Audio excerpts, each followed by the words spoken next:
I don't even have to tell you what that's about. We hear the words. You know, the other day, I heard someone who was talking about Sandy Hook, and someone else said, since Sandy Hook happened, 2,058 gun deaths have happened in the United States. Since Sandy Hook, 2,000. You know, a couple years ago, we had a display for the people who were killed in Iraq and Afghanistan. That's about how many soldiers were killed during the whole Afghanistan war. Just here. We also, if we could go up on Warner Hill or Madison Hill and we would look down upon the city of Worcester, we also, in our imagination, would think about all the human activity that takes place here in this town, and we would have seen in our own neighborhood, not 2 blocks from this sanctuary, a young woman who was shot and killed just a week ago. Violence. It's a world of isolation, of separation. The world has always used it, and they used it with Jesus. And it creates fear and isolation and separation and loneliness and more video cameras and more locks on doors and more security measures. And TSA grows, Homeland Security grows. Somehow we're less safe. Jesus said, what does it profit a man if he gains the whole world and yet he loses his soul? There's a story about Desmond Tutu, who was being interviewed by a journalist during the days when he was fighting apartheid in South Africa. And the journalist asked Desmond Tutu if he was afraid that he would be killed. And Desmond Tutu responded, there are things worse than death. And the journalist was just stunned. He didn't understand what Desmond Tutu was saying. He said, what in the world could possibly be worse than death? Desmond Tutu responded, if I were to get up some morning and I said to myself, you know, Desmond, apartheid really isn't that bad, that would be worse than death. It would be a spiritual death. That's the same kinds of things that Martin Luther King said. When he said, our lives begin to end the day we become silent about the things that matter most. We live in anxiety because we don't work on those things. And anxiety is overcome by action.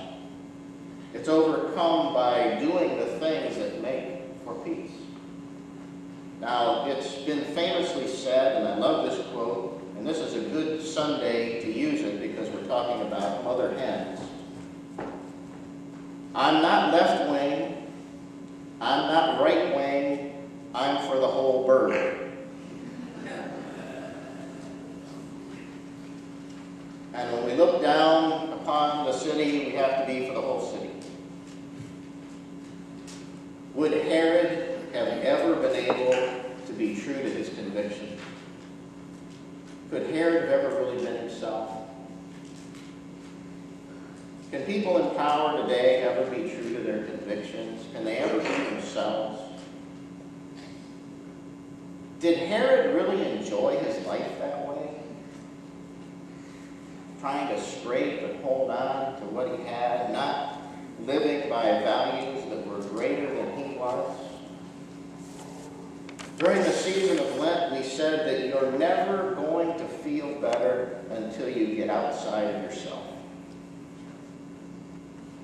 And I want you to consider, can you be true to your convictions? Can you ever be yourself? Can you ever say what you believe? Sin is a real thing, and we probably haven't dealt with it well enough in our mainline congregations. Because many of us are separated from ourselves. We are separated from other people. We can see it in what's happening in our society. And sometimes we're separated from God. not knowing who is watching over us, not knowing the things to be faithful to and convicted about, not deciding whose side you're on, not knowing why you're living on this earth. The church is the most important business in the whole world. It's the only thing that's ever changed it.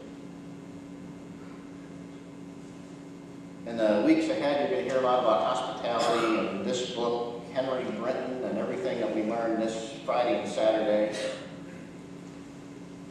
And I want you to look at the Bible in a new way, in a way where we welcome one another as if we were welcoming Jesus. That's what that book is about.